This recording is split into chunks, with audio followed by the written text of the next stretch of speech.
Hello students, welcome to Shruti Keerti the admired one. आज हम एक नया चैप्टर वर्क एंड एनर्जी शुरू करने जा रहे हैं। तो शुरू करते हैं। डेली लाइफ में हम वर्क किसको कहते हैं? हम कोई भी काम कर रहे हैं, पढ़ रहे हैं, लिख रहे हैं, गाना गा रहे हैं, सारी चीज़ों को हम वर्क कह देते हैं। बट साइंस में जो वर्क है वो एक अलग चीज़ है। हम बैठ के पढ़ रहे हैं, इसको साइंस में वर्क नहीं कहते। हम अगर किसी रॉक को पुश कर रहे हैं और उसमें कोई डिस्प्लेसमेंट नहीं हुआ तो हमने कोई वर्क नहीं किया। अगर रॉक में डिस्प्लेसमेंट हो गया तो हमने वर्क किया है, अगर नहीं हुआ तो कोई वर्क नहीं किया। अगर हम कुछ हैवी सामान लेकर सिर्फ खड़े हुए हैं, एक जगह खड़े हुए हैं, तो क्या होगा? हमने कोई काम नहीं किया। हम थोड़ी देर बाद थक जरूर जाएंगे, हम बोलेंगे हम खड़े थे इतना भारी सामान लेके तो हम थक गए, बट हमने वास्तव में कोई काम नहीं किया साइंस की नज़र में। तो साइंस में वर्क क्या होता है? वर्क होता है जब फोर्स की वजह से कोई डिस्प्लेसमेंट हो, फोर्स लगे किसी ऑब्जेक्ट में और उसमें एक डिस्प्लेसमेंट हो, तो हम कहेंगे कि वर्क हुआ है। तो वर्क के लिए दो चीज़ें ज़रूरी हैं। एक तो फोर्स होना चाहिए, ऑब्जेक्ट पे फोर्स लगे, और दूसरा ऑब्जेक्ट में डिस्प्लेसमेंट हो, ऑब्जेक्ट में कुछ डिस्प्लेसमेंट हो। तो वर्क क्या होता है? Force into displacement. कब वर्क फोर्स इंटू डिस्प्लेसमेंट कब होता है? जब फोर्स और डिस्प्लेसमेंट का डायरेक्शन एक ही हो। ये एक स्पेशल कंडीशन है। ये नॉर्मली बुक्स में ऐसे ही दिया रहता है, 9th क्लास की बुक्स में आप देखेंगे तो। बट ये एक स्पेशल कंडीशन है, जब फोर्स और डिस्प्लेसमेंट का डायरेक्शन सेम होगा तब वर्क होगा force into displacement. Otherwise work होता है F vector dot S vector, force vector dot displacement vector. अब ये डॉट क्या है? ये डॉट प्रोडक्ट है। दो प्रकार के वेक्टर मल्टीप्लिकेशन होते हैं, एक होता है क्रॉस प्रोडक्ट, एक होता है डॉट प्रोडक्ट। तो यहाँ पे डॉट प्रोडक्ट हमने यूज किया है। वर्क वर्क का फॉर्मूला क्या होता है? F vector dot S vector, जो कि एफ एस कॉस थीटा के बराबर होता है। किसके बराबर होता है? एफ एस कॉस थीटा के बराबर होता है। दो प्रकार के वेक्टर मल्टीप्लिकेशन होते हैं, क्रॉस प्रोडक्ट होता है और डॉट प्रोडक्ट होता है।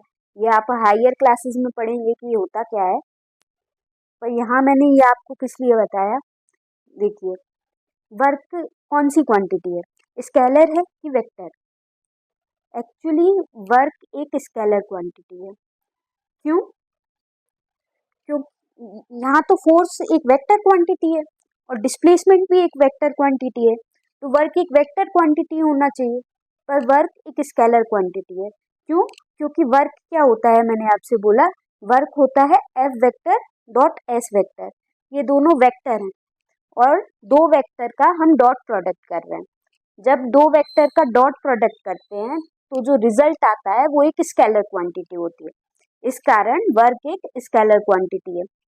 ये मैंने आपको क्यों बताया वेक्टर मल्टीप्लिकेशन वगैरह?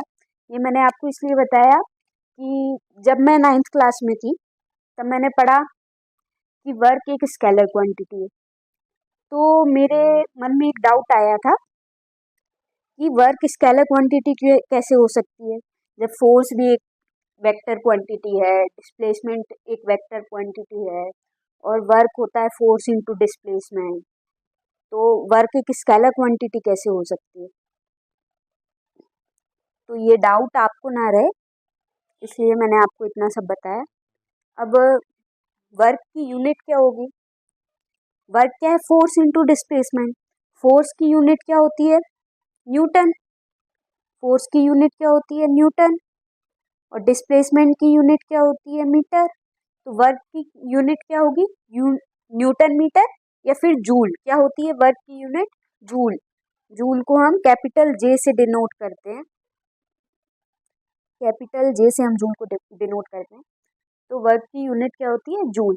अब ये क्वेश्चन पूछा जाता है कि 1 जूल क्या है, तो 1 जूल क्या है? अमाउंट ऑफ वर्क जो हुआ जब फोर्स कितना लगा ऑब्जेक्ट पे, 1 न्यूटन का, और उसमें डिस्प्लेसमेंट प्रोड्यूस हुआ 1 मीटर का along the same direction. Force और डिस्प्लेसमेंट की डायरेक्शन सेम होनी चाहिए, तब 1 जूल को डिफाइन किया है हमने। अब कुछ स्पेशल कंडीशंस देख लेते हैं। मैंने आपको बोला कि वर्क क्या होता है, एफ एस कॉस थीटा। तो जब थीटा 0 होगा तो वर्क क्या हो जाएगा, F S cos 0, F S cos theta, तो एफ एस कॉस 0। अब कॉस 0 की वैल्यू 1 होती है, कॉस 0 की वैल्यू 1 होती है, तो वर्क क्या हो गया, फोर्स इंटू डिस्प्लेसमेंट।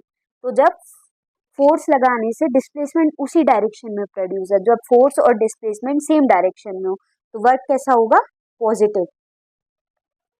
जैसे हमने ट्रॉली को पुश की तो ट्रॉली उसी डायरेक्शन में चलती है जिस डायरेक्शन में उसको पुश किया गया, जिस डायरेक्शन में उस पर फोर्स लगा। इधर पे फोर्स और डिस्प्लेसमेंट की डायरेक्शन सेम है तो वर्क कैसा होगा, पॉजिटिव। अब जब थीटा 90 डिग्री होगा तो क्या होगा, वर्क वर्क होगा एफ एस कॉस थीटा, मतलब F S into cos 90 degree. पर कॉस 90 डिग्री 0 होता है तो वर्क 0 हो गया। तो जब फोर्स लगाया हमने, पर फोर्स और डिस्प्लेसमेंट के बीच में 90 डिग्री का एंगल बन रहा है। ये तो यहाँ पे थीटा क्या है, एंगल जो फोर्स और डिस्प्लेसमेंट के बीच में बन रहा है। तो अगर फोर्स और डिस्प्लेसमेंट के बीच में 90 डिग्री का एंगल बन रहा है तो क्या होगा, 0 वर्क होगा, कोई वर्क नहीं होगा। जैसे एक एग्जाम्पल देख लेते हैं। हाँ, जैसे पुली जो होता है ना, रेलवे स्टेशन पे आपको मिल जाएंगे। तो पुली जब सामान कैरी करते हैं और अगर वो सिर्फ प्लेटफॉर्म पे चल रहा है, प्लेटफॉर्म पे सीधे सीधे चल रहे हैं, तो क्या होगा, वर्क 0 होगा। क्यों, ग्रेविटी की वजह से जो वर्क होगा वो 0 होगा। क्यों, ऑब्जेक्ट का वेट जो है, ग्रेविटी की वजह से जो फोर्स है, ऑब्जेक्ट का जो वेट है वो नीचे की साइड लगेगा, और डिस्प्लेसमेंट क्या हो रहा है, वो सीधा सीधा चल रहा है, डिस्प्लेसमेंट आगे की साइड लग रहा है। तो इन दोनों के बीच में एंगल कितना है, 90 डिग्री। 90 डिग्री एंगल है तो वर्क क्या होता है, एफ एस कॉस थीटा। तो कॉस 90 0 हो जाएगा, मतलब 0 वर्क। ओके, अब एक और कंडीशन देख लेते हैं, जब थीटा 180 डिग्री हो, मतलब फोर्स और डिस्प्लेसमेंट दोनों अपोजिट डायरेक्शन में हो रहे हैं। जब दोनों अपोजिट डायरेक्शन में होंगे तो उन दोनों के बीच में एंगल कितना होगा, 180 डिग्री का। तो वर्क क्या हो जाएगा, एफ एस कॉस थीटा, मतलब F S cos 180। Cos 180 degree क्या होता है, -1 होता है। तो वर्क क्या हो जाएगा, माइनस एफ इंटू एस। तो वर्क क्या हो, यहाँ पे वर्क कैसा होगा, नेगेटिव वर्क होगा, नेगेटिव वर्क होगा। इसका भी एक एग्जाम्पल देख लेते हैं। अपन स्कूटी चला रहे हैं, जब स्कूटी में हम ब्रेक लगाते हैं तो क्या होता है, डिस्प्लेसमेंट तो आगे की साइड हो रहा है पर फोर्स तो पीछे की साइड लग रहा है जो उसको रोकने में मदद कर रहा है। तो इधर पर फोर्स और डिस्प्लेसमेंट का डायरेक्शन अलग अलग है, तो यहाँ पे वर्क कैसा होगा, नेगेटिव वर्क होगा। अब यहाँ पे फिर से मत कंफ्यूज हो जाना कि वर्क पॉजिटिव हो और नेगेटिव दोनों हो सकता है, तो ये जो साइन है वो डायरेक्शन बता रहा होगा। वर्क का कोई डायरेक्शन नहीं होता क्योंकि ये एक स्केलर क्वांटिटी है, वेक्टर नहीं है। वर्क एक स्केलर क्वांटिटी है, तो फोर्स का डायरेक्शन होता है, डिस्प्लेसमेंट का डायरेक्शन होता है, पर वर्क का कोई डायरेक्शन नहीं होता। हम ये बोल सकते हैं किसी ऑब्जेक्ट पे हमने किस साइड फोर्स लगाया, ये बता सकते हैं कि उस पे फोर्स लगाने पे डिस्प्लेसमेंट किस साइड हुआ, पर हम ये नहीं बोल सकते कि वर्क किस किस साइड हुआ। समझ रहे हैं, वर्क एक स्केलर क्वांटिटी है। अब ये जो तीनों कंडीशन है, अब हो सकता है आपने अभी तक ट्रिग्नोमेट्रिक रेशियोज नहीं पढ़े हो, तो आपको ये याद रखने की ज़रूरत नहीं है कि cos 0 1 होता है, cos 90 0 होता है, cos 180 डिग्री -1 होता है। आपको बस इतना याद रखना है कि अगर फोर्स और डिस्प्लेसमेंट की डायरेक्शन सेम होगी तो वर्क पॉजिटिव होगा, फोर्स और डिस्प्लेसमेंट की डायरेक्शन अपोजिट होगी तो वर्क नेगेटिव होगा, और अगर फोर्स और डिस्प्लेसमेंट के बीच में 90 डिग्री का एंगल बन रहा होगा तो वर्क नहीं होगा, 0 वर्क होगा उस कंडीशन में। तो 0 वर्क होने के लिए 3 कंडीशन हो सकती हैं। एक तो कंडीशन हो सकती है कि फोर्स 0 हो जाए। वर्क 0 कब कब हो सकता है, एक कंडीशन हो सकती है, वर्क 0 कब कब हो सकता है, एक कंडीशन हो सकती है कि फोर्स 0 हो जाए, दूसरी कंडीशन हो सकती है कि डिस्प्लेसमेंट 0 हो, तीसरी कंडीशन हो सकती है कि कॉस थीटा जो है थीटा वो 90 डिग्री हो। मतलब फोर्स और डिस्प्लेसमेंट के बीच का जो एंगल है वो 90 डिग्री हो। तो वर्क 0 कब कब हो सकता है, या तो फोर्स 0 हो तब, या तो डिस्प्लेसमेंट ना हुआ बॉडी में तब, या फिर थीटा 90 डिग्री हो तब। अब मेरे को बताओ कि फोर्स 0 हो और तब भी बॉडी में डिस्प्लेसमेंट हो रहा हो, ये कब पॉसिबल है? यूनिफॉर्म मोशन की कंडीशन में। यूनिफॉर्म मोशन की कंडीशन में, यूनिफॉर्म मोशन में बॉडी कब रहती है? जब उसमें कोई फोर्स नहीं लग रहा होता है, बैलेंस्ड फोर्स होते हैं। तो यूनिफॉर्म मोशन की कंडीशन में फोर्स तो 0 हो गया, पर डिस्प्लेसमेंट तो होता है बॉडी में लगातार। तो यूनिफॉर्म मोशन की कंडीशन में वर्क 0 होता है। ओके। स्विम करते वक्त आप फोर्स लगा रहे हो और उस कारण डिस्प्लेसमेंट हो रहा है, तो स्विम करते वक्त आप पॉजिटिव वर्क करते हो। ऐसे ही जब हम किसी बॉडी को सर्कुलर डायरेक्शन में घुमाते हैं, जब ये हमने एक्टिविटी की हुई है, हमने स्टोन लिया और उसको हम एक थ्रेड से बांधा और उसको हम घुमा रहे हैं, तो इस कंडीशन में वर्क क्या होता है? 0 वर्क होता है। क्यों 0 वर्क क्यों होता है? सेंट्रीफ्यूगल फोर्स के कारण इस कंडीशन में 0 वर्क होता है। सेंट्रीफ्यूगल फोर्स जो है वो सेंटर की तरफ एक्ट लगता है, सेंटर की तरफ डायरेक्ट रहता है इस साइड। और इसमें अगर अपन एकदम से छोड़ दें, हमेशा जो डिस्प्लेसमेंट होता है टेंजेंशियल डायरेक्शन में होता है। तो फोर्स और डिस्प्लेसमेंट के बीच में 90 डिग्री का एंगल बनता है।